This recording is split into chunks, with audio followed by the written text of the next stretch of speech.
ನಮಸ್ತೆ ಸ್ನೇಹಿತರೆ, ಇವತ್ತು ನಾವು 10ನೆಯ ತರಗತಿಯ ನಮ್ಮ ಭಾಷೆ ಗದ್ಯ ಭಾಗದ ಪ್ರಶ್ನೋತ್ತರಗಳನ್ನು ನೋಡ್ತಾ ಹೋಗುವ. ಪ್ರಶ್ನೋತ್ತರಗಳಲ್ಲಿ ಮೊದಲಿಗೆ 1 ಅಂಕದ ಪ್ರಶ್ನೋತ್ತರಗಳನ್ನು ನೋಡುವ. ಪ್ರಶ್ನೆ ಮತ್ತು ಉತ್ತರಗಳು. ಭಾಷೆ ಯಾವುದಕ್ಕೆ ಸಾಧನವಾಗಿದೆ? ನಮ್ಮ ಸುತ್ತಮುತ್ತಲಿನ ಅವರೊಡನೆ ವ್ಯವಹರಿಸುವುದಕ್ಕೆ ಹಾಗೂ ವಿಚಾರ ವಿನಿಮಯ ಮಾಡುವುದಕ್ಕೆ ಭಾಷೆ ಒಂದು ಅಮೂಲ್ಯ ಸಾಧನವಾಗಿದೆ. ಪ್ರಾಣಿಗಳು ನಮ್ಮ ಮಕ್ಕಳಿಗೆ ಯಾವ ವಿಚಾರವಾಗಿ ತರಬೇತು ಕೊಡುತ್ತವೆ? ಪ್ರಾಣಿಗಳು ಚಲನವಲನಗಳ ವಿಷಯವಾಗಿ, ಆಹಾರ ವಿಚಾರಗಳ ವಿಚಾರವಾಗಿ ತಮ್ಮ ಮಕ್ಕಳಿಗೆ ಸಹಜವಾಗಿ ತರಬೇತಿಯನ್ನು ಕೊಡುತ್ತದೆ. ಮನುಷ್ಯನಿಗೆ ಲೆಕ್ಕವಿಡುವ ಅವಶ್ಯಕತೆ ಯಾವಾಗ ಉಂಟಾಯಿತು? ಸಂಚಾರಿ ಜೀವನವನ್ನು ತ್ಯಜಿಸಿ ಒಂದೆಡೆ ಬೀಡು ಬಿಟ್ಟು ಆಸ್ತಿ, ಮನೆ, ಬದುಕು ಮೊದಲಾದ ಭಾವನೆಗಳನ್ನು ತೆಳೆಯುವುದಕ್ಕೆ ಎಂದು ಮೊದಲು ಮಾಡಿದನು. ಅಂದು ಮನುಷ್ಯನಿಗೆ ಲೆಕ್ಕವಿಡುವ ಅವಶ್ಯಕತೆ ಉಂಟಾಯಿತು. ಎಣ್ಣೆ ತುಪ್ಪದ ಮಿಶ್ರಣ ಬೇಡವೆಂದು ಹೇಳಿದವರು ಯಾರು? ಎಣ್ಣೆ ತುಪ್ಪದ ಮಿಶ್ರಣ ಬೇಡವೆಂದು ಹೇಳಿದವರು ನಯಸೇನ. ಕನ್ನಡಕ್ಕೆ ಪರ್ಷಿಯನ್ ಶಬ್ದಗಳು ಯಾವಾಗ ಬಂದವು? ಮಹಮ್ಮದೀಯರ ಆಳ್ವಿಕೆಯ ಅವಧಿಯಲ್ಲಿ ಪರ್ಷಿಯನ್ ಭಾಷೆಯಿಂದ ಅನೇಕ ಶಬ್ದಗಳು ಕನ್ನಡಕ್ಕೆ ಬಂದಿವೆ. ಇನ್ನು 2 ಅಂಕದ ಪ್ರಶ್ನೋತ್ತರಗಳನ್ನು ನೋಡ್ತಾ ಹೋಗುವ ಸ್ನೇಹಿತರೆ. ವ್ಯಾವಹಾರಿಕ ಮತ್ತು ಗ್ರಾಂಥಿಕ ಭಾಷೆಯ ಲಕ್ಷಣಗಳೇನು? ವ್ಯಾವಹಾರಿಕವೆಂದರೆ ಜೀವದ್ಭಾಷೆ. ಅದರಲ್ಲಿ ಜನರು ಮಾತನಾಡುತ್ತಾರೆ, ವ್ಯವಹರಿಸುತ್ತಾರೆ. ಕನ್ನಡ, ತಮಿಳು, ತೆಲುಗು, ತುಳು, ಮರಾಠಿ, ಉರ್ದು, ಇಂಗ್ಲಿಷ್ ಇದಕ್ಕೆ ಉದಾಹರಣೆ. ಗ್ರಾಂಥಿಕವೆಂದರೆ ಅಭಿವೃದ್ಧಿ ಹೊಂದಿ ಗ್ರಂಥ ರಚನೆಯಲ್ಲಿ ಉಪಯೋಗವಾದ ಭಾಷೆ. ಅಭಿವೃದ್ಧಿ ಹೊಂದಿ ಗ್ರಂಥ ರಚನೆಯಲ್ಲಿ ಉಪಯೋಗವಾದ ಭಾಷೆ ಅದು ಯಾವುದೆಲ್ಲ? ಸಂಸ್ಕೃತ, ಕನ್ನಡ, ಇಂಗ್ಲಿಷ್, ಪಾಳಿ ಇತ್ಯಾದಿ ಈ ವರ್ಗಕ್ಕೆ ಉದಾಹರಣೆ. ಎಲ್ಲ ವ್ಯಾವಹಾರಿಕ ಭಾಷೆಗಳು ಗ್ರಾಂಥಿಕವಾಗಬೇಕಾಗಿಲ್ಲ. ತುಳು ಒಂದು ಸುಂದರ ವ್ಯಾವಹಾರಿಕ ಭಾಷೆ, ಆದರೆ ಅದು ಗ್ರಾಂಥಿಕ ಭಾಷೆ ಅಲ್ಲ. ಹಾಗೆಯೇ ಎಲ್ಲ ಗ್ರಾಂಥಿಕ ಭಾಷೆಗಳು ವ್ಯಾವಹಾರಿಕವಾಗಿಯೂ ಕೂಡ ಇರುವುದಿಲ್ಲ. ಸಂಸ್ಕೃತ ಗ್ರಾಂಥಿಕ ಭಾಷೆಯಾಗಿದ್ದು ಯಾವುದೊಂದು ಪ್ರದೇಶದಲ್ಲಿಯೂ ಕೂಡ ಅದನ್ನು ವ್ಯಾವಹಾರಿಕ ಭಾಷೆಯಾಗಿರುವುದಿಲ್ಲ. 2ನೆಯ ಪ್ರಶ್ನೆ, ಲಿಪಿಯ ಜಾಡು ಆರಂಭಗೊಂಡ ಬಗೆ ಹೇಗೆ? ಸಂಚಾರಿ ಜೀವನವನ್ನು ತ್ಯಜಿಸಿ ಒಂದು ಕಡೆ ಬೀಡು ಬಿಟ್ಟು ಆಸ್ತಿ, ಮನೆ, ಬದುಕು ಮೊದಲಾದ ಭಾವನೆಗಳನ್ನು ತಳೆಯುವುದಕ್ಕೆ ಎಂದು ಮೊದಲು ಮಾಡಿದನು. ಅದು ಆತನಿಗೆ ಲೆಕ್ಕವಿಡುವ ಅವಶ್ಯಕತೆ ಉಂಟಾಯಿತು. ಯಾವ ಓದು ಬರಹವಿಲ್ಲದ ಹಳ್ಳಿಯ ಕೆಲಸಗಾರನಾದರೂ ಸರಿ, ತಾನು ದಿನ ಕೆಲಸಕ್ಕೆ ಹೋದ ಲೆಕ್ಕವನ್ನು ಗೋಡೆಯ ಮೇಲೆ ದಿನಪ್ರತಿ ಒಂದೊಂದು ಗೆರೆ ಎಳೆದು ಗುರುತಿಸಿ ಕೊನೆಯಲ್ಲಿ ಎಣಿಸಿ ಲೆಕ್ಕ ಹಾಕಿ ಸಂಬಳವನ್ನು ಪಡೆಯುತ್ತಾನೆ. ಹಾಲು ಮಾರುವವರು ಹೀಗೇ ಲೆಕ್ಕವಿಡುವುದುಂಟು. ಈ ರೀತಿಯಾಗಿ ಲಿಪಿಯ ಜಾಡು ಆರಂಭಗೊಂಡಿತು.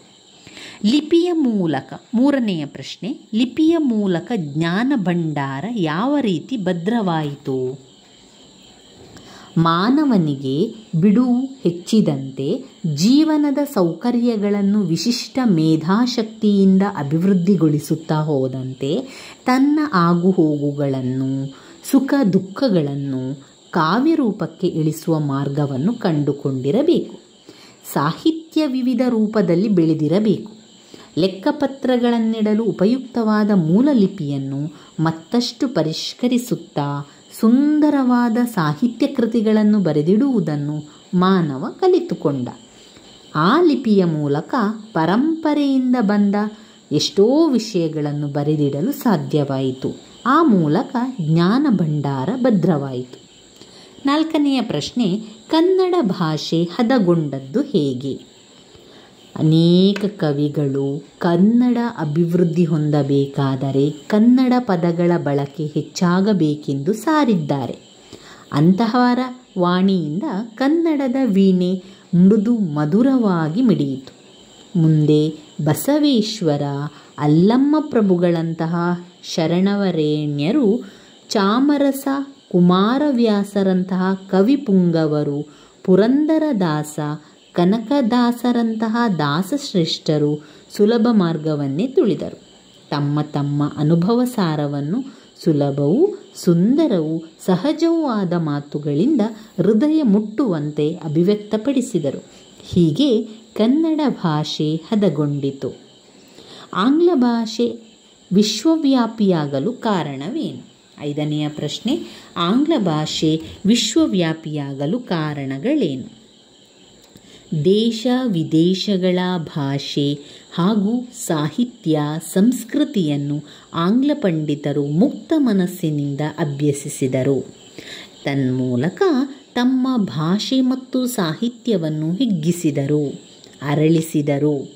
ಎಲ್ಲಕ್ಕೂ ಮೇಲಾಗಿ ಮಹಾಮೇಧಾವಿಗಳು ತಮ್ಮ ಆಸೆ, ಆಕಾಂಕ್ಷೆ, ವಿಚಾರ ಮುಂತಾದವನ್ನು ಆ ಭಾಷೆಯ ಮುಖಾಂತರವಾಗಿ ಹೇಳಬೇಕೆಂಬ ಉಜ್ವಲ ಅಭಿಮಾನವುಳ್ಳವರಾಗಿದ್ದರು.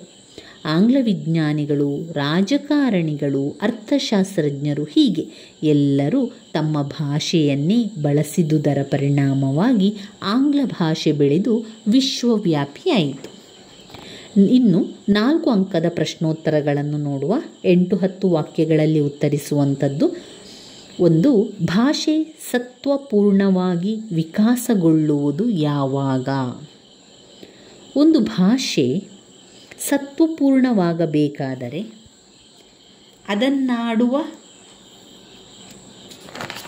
ಅದನ್ನಾಡುವಂತಹ ಜನರು ಅಭಿಮಾನಧರು, ಬುದ್ಧಿಶಾಲಿಗಳು, ಪ್ರಯೋಗಶೀಲರು ಆಗಿರಬೇಕು. 4-5 ಶತಮಾನಗಳ ಹಿಂದೆ ಆಂಗ್ಲ ಭಾಷೆ ಯುರೋಪಿನ ಸಾಮಾನ್ಯ ಭಾಷೆಗಳಲ್ಲಿ ಒಂದಾಗಿತ್ತು. ಆಂಗ್ಲ ಜನತೆ ಸಾಹಸಜೀವಿಯಾಯಿತು, ಬುದ್ಧಿಶಾಲಿಯಾಯಿತು. ಸೂರ್ಯನು ಎಂದೂ ಮುಳುಗನೆನ್ನುವಂತಹ ವಿಸ್ತಾರವಾದ ಸಾಮ್ರಾಜ್ಯವನ್ನು ಸ್ಥಾಪಿಸಿತು. ದೇಶ ವಿದೇಶಗಳ ಭಾಷೆ ಹಾಗೂ ಸಾಹಿತ್ಯ ಸಂಸ್ಕೃತಿಯನ್ನು ಆಂಗ್ಲ ಪಂಡಿತರು ಮುಕ್ತ ಮನಸ್ಸಿನಿಂದ ಅಭ್ಯಸಿಸಿದರು. ತನ್ಮೂಲಕ ತಮ್ಮ ಭಾಷೆ ಮತ್ತು ಸಾಹಿತ್ಯವನ್ನು ಹಿಗ್ಗಿಸಿದರು, ಅರಳಿಸಿದರು. ಎಲ್ಲದಕ್ಕೂ ಮೇಲಾಗಿ ಮಹಾಮೇಧಾವಿಗಳು ತಮ್ಮ ಆಸೆ, ಆಕಾಂಕ್ಷೆ, ವಿಚಾರ ಮುಂತಾದವುಗಳನ್ನು ಆ ಭಾಷೆಯ ಮುಖಾಂತರವಾಗಿ ಹೇಳಬೇಕೆಂಬ ಉಜ್ವಲ ಅಭಿಮಾನವುಳ್ಳವರಾಗಿದ್ದರು. ಆಂಗ್ಲ ವಿಜ್ಞಾನಿಗಳು, ರಾಜಕಾರಣಿಗಳು, ಅರ್ಥಶಾಸ್ತ್ರಜ್ಞರು ಹೀಗೆ ಎಲ್ಲರೂ ತಮ್ಮ ಭಾಷೆಯನ್ನೇ ಬಳಸಿದುದರ ಪರಿಣಾಮವಾಗಿ ಆ ಭಾಷೆ ಬೆಳೆದು ಇಂದು ಪ್ರಪಂಚದ ದೊಡ್ಡ ಭಾಷೆಗಳಲ್ಲಿ ಒಂದಾಗಿದೆ. ಆಂಗ್ಲ ಜನರ ಸಂಕಲ್ಪ, ಕೃಷಿ ಕಾರಣದಿಂದ ಆಂಗ್ಲ ಭಾಷೆ ಸತ್ವಪೂರ್ಣವಾಗಿ ವಿಕಾಸಗೊಂಡಿತು. ಕನ್ನಡ ಭಾಷೆ ಸಮೃದ್ಧವಾಗಿ ರೂಪುಗೊಂಡ ಬಗೆ ಹೇಗೆ ವಿವರಿಸಿ? ಅನೇಕ ಕವಿಗಳು ಕನ್ನಡ ಅಭಿವೃದ್ಧಿ ಹೊಂದಬೇಕಾದರೆ ಕನ್ನಡ ಪದಗಳ ಬಳಕೆ ಹೆಚ್ಚಾಗಬೇಕೆಂದು ಸಾರಿದ್ದಾರೆ. ಅಂತಹವರ ವಾಣಿಯಿಂದ ಕನ್ನಡದ ವೀಣೆ ಮೃದು ಮಧುರವಾಗಿ ಮಿಡಿಯಿತು. ಮುಂದೆ ಬಸವೇಶ್ವರ, ಅಲ್ಲಮ್ಮ ಪ್ರಭುಗಳಂತಹ ಶರಣವರೇಣ್ಯರು, ಚಾಮರಸ, ಕುಮಾರವ್ಯಾಸರಂತಹ ಕವಿಪುಂಗವರು, ಪುರಂದರದಾಸ, ಕನಕದಾಸರಂತಹ ದಾಸಶ್ರೇಷ್ಠರು ಸುಲಭ ಮಾರ್ಗವನ್ನೇ ತುಳಿದರು. ತಮ್ಮ ತಮ್ಮ ಅನುಭವ ಸಾರವನ್ನು ಸುಲಭವೂ ಸುಂದರವೂ ಸಹಜವೂ ಆದ ಮಾತುಗಳಿಂದ ಹೃದಯ ಮುಟ್ಟುವಂತೆ ಅಭಿವ್ಯಕ್ತಪಡಿಸಿದರು. ಹೀಗೆ ಕನ್ನಡ ಭಾಷೆ ಹದಗೊಂಡಿತು. ಸಂಸ್ಕೃತ, ಪ್ರಾಕೃತ ಭಾಷೆಗಳಿಂದ ಅನೇಕ ಶಬ್ದಗಳನ್ನು ಕನ್ನಡ ತನ್ನಲ್ಲಿ ಅಳವಡಿಸಿಕೊಂಡಿದೆ. ಮಹಮ್ಮದೀಯರ ಆಳ್ವಿಕೆಯ ಅವಧಿಯಲ್ಲಿ ಪರ್ಷಿಯನ್ ಭಾಷೆಯಿಂದ ಅನೇಕ ಶಬ್ದಗಳು ಕನ್ನಡಕ್ಕೆ ಬಂದಿದೆ. ಅಸಂಖ್ಯಾತ ಇಂಗ್ಲಿಷ್ ಶಬ್ದಗಳು ಕನ್ನಡದ ಉಡುಪನ್ನು ಧರಿಸಿ ಒಳಗೆ ಬಂದು ಬಿಟ್ಟಿದೆ. ಸ್ವಾಭಾವಿಕವಾಗಿ ಗಡಿ ಜನರ ವ್ಯವಹಾರ ಸಂಪರ್ಕಗಳಿಂದ ನೆರೆಮಾತುಗಳಲ್ಲಿ ಕೊಳ್ಳುವ ಕೊಡುಗೆ ನಡೆಯುತ್ತಲೇ ಇದೆ. ಇದರಿಂದ ಕನ್ನಡವು ಅದರ ನುಡಿಗಳು ಪರಸ್ಪರ ಎರವಲುಗಳಿಂದ ಅಭಿವೃದ್ಧಿ ಹೊಂದುತ್ತಲಿವೆ. ಭಾಷೆಯಲ್ಲಿದ್ದ ಸಾಮಗ್ರಿಯನ್ನೇ ಉಪಯೋಗಿಸಿಕೊಂಡು ಭಾಷಾಭಿವೃದ್ಧಿಯನ್ನು ನುಡಿಗಟ್ಟುಗಳು ಮಾಡುತ್ತದೆ. ಇವೇ ಮೊದಲಾದ ವಿಧಾನಗಳಿಂದ ಕನ್ನಡ ಭಾಷೆ ಸಮೃದ್ಧವಾಗಿ ರೂಪುಗೊಂಡಿದೆ. ಇನ್ನು ಬರುವಂತಹ ಪ್ರಶ್ನೆಗಳು ಸಂದರ್ಭ ಸಹಿತ ಸ್ವಾರಸ್ಯವನ್ನು ವಿವರಿಸಿ. ಮೊದಲನೆಯ ಪ್ರಶ್ನೆ, ಸಂಸ್ಕೃತಿಯ ಇತಿಹಾಸ ಉಳಿಯಿತು. ಈ ವಾಕ್ಯವನ್ನು ಎಂ ಮರಿಯಪ್ಪ ಭಟ್ಟರವರ ಕನ್ನಡ ಸಂಸ್ಕೃತಿ ಕೃತಿಯಿಂದ ಆಯ್ದ ನಮ್ಮ ಭಾಷೆ ಎಂಬ ಗದ್ಯಭಾಗದಿಂದ ಆರಿಸಲಾಗಿದೆ. ಲೆಕ್ಕಪತ್ರಗಳನ್ನಿಡಲು ಉಪಯುಕ್ತವಾದ ಮೂಲಲಿಪಿಯನ್ನು ಮತ್ತಷ್ಟು ಪರಿಷ್ಕರಿಸುತ್ತಾ ಸುಂದರವಾದ ಸಾಹಿತ್ಯ ಕೃತಿಗಳನ್ನು ಬರೆದಿಡುವುದನ್ನು ಮಾನವ ಕಲಿತುಕೊಂಡ. ಆ ಲಿಪಿಯ ಮೂಲಕ ಪರಂಪರೆಯಿಂದ ಬಂದ ಎಷ್ಟೋ ವಿಷಯಗಳನ್ನು ಬರೆದಿಡಲು ಸಾಧ್ಯವಾಯಿತು. ಆ ಮೂಲಕ ಜ್ಞಾನ ಭಂಡಾರ ಭದ್ರವಾಯಿತು ಎಂದು ಹೇಳುವಾಗ ಈ ಮಾತನ್ನು ಲೇಖಕರು ಹೇಳಿದ್ದಾರೆ. ಲಿಪಿಯ ಮೂಲಕ ಜ್ಞಾನ ಭಂಡಾರ ಭದ್ರವಾಯಿತು, ಇದರಿಂದ ಸಂಸ್ಕೃತಿಯ ಇತಿಹಾಸ ಉಳಿಯಿತು ಎಂಬುದು ಸ್ವಾರಸ್ಯಪೂರ್ಣವಾಗಿ ವ್ಯಕ್ತವಾಗಿದೆ. ಎರಡನೆಯ ಪ್ರಶ್ನೆ, ತುಕ್ಕುದೆ ಬೆರಸಲ್ಕೆ ಧೃತಮುಮಂ ತೈಲಮುಮಂ. ಈ ವಾಕ್ಯವನ್ನು ಎಂ ಮರಿಯಪ್ಪ ಭಟ್ಟರವರ ಕನ್ನಡ ಸಂಸ್ಕೃತಿ ಕೃತಿಯಿಂದ ಆಯ್ದ ನಮ್ಮ ಭಾಷೆ ಎಂಬ ಗದ್ಯಭಾಗದಿಂದ ಆರಿಸಲಾಗಿದೆ.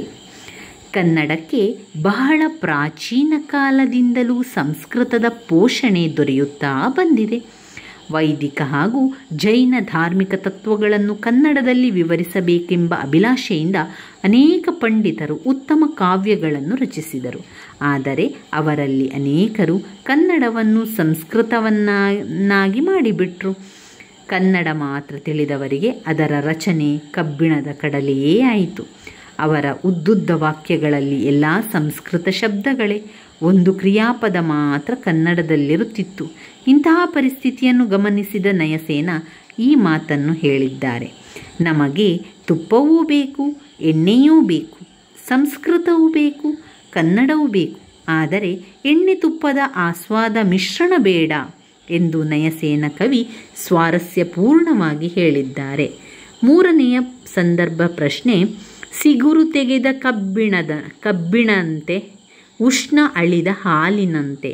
ಈ ವಾಕ್ಯವನ್ನು ಎಂ ಮರಿಯಪ್ಪ ಭಟ್ಟರವರ ಕನ್ನಡ ಸಂಸ್ಕೃತಿ ಕೃತಿಯಿಂದ ಆಯ್ದ ನಮ್ಮ ಭಾಷೆ ಎಂಬ ಗದ್ಯದಿಂದ ಆರಿಸಲಾಗಿದೆ. ಕನ್ನಡ ಅಭಿವೃದ್ಧಿ ಹೊಂದಬೇಕಾದರೆ ಕನ್ನಡ ಪದಗಳ ಬಳಕೆ ಹೆಚ್ಚಾಗಬೇಕೆಂದು ಅನೇಕ ಕವಿಗಳು ಸಾರಿದರು. ವಚನಕಾರರು, ದಾಸರು, ಕವಿಪುಂಗವರು ತಮ್ಮ ತಮ್ಮ ಅನುಭವ ಸಾರವನ್ನು ಸುಲಭವೂ ಸುಂದರವೂ ಸಹಜವೂ ಆದ ಮಾತುಗಳಿಂದ ಹೃದಯ ಮುಟ್ಟುವಂತೆ ಅಭಿವ್ಯಕ್ತಪಡಿಸಿದರು. ಹೀಗಾಗಿ ಕನ್ನಡ ಭಾಷೆ ಹದಗೊಂಡಿತು ಎಂದು ಮಹಾಲಿಂಗರಂಗ ಉದ್ಘೋಷಿಸುವಾಗ ಈ ಮಾತು ಬಂದಿದೆ.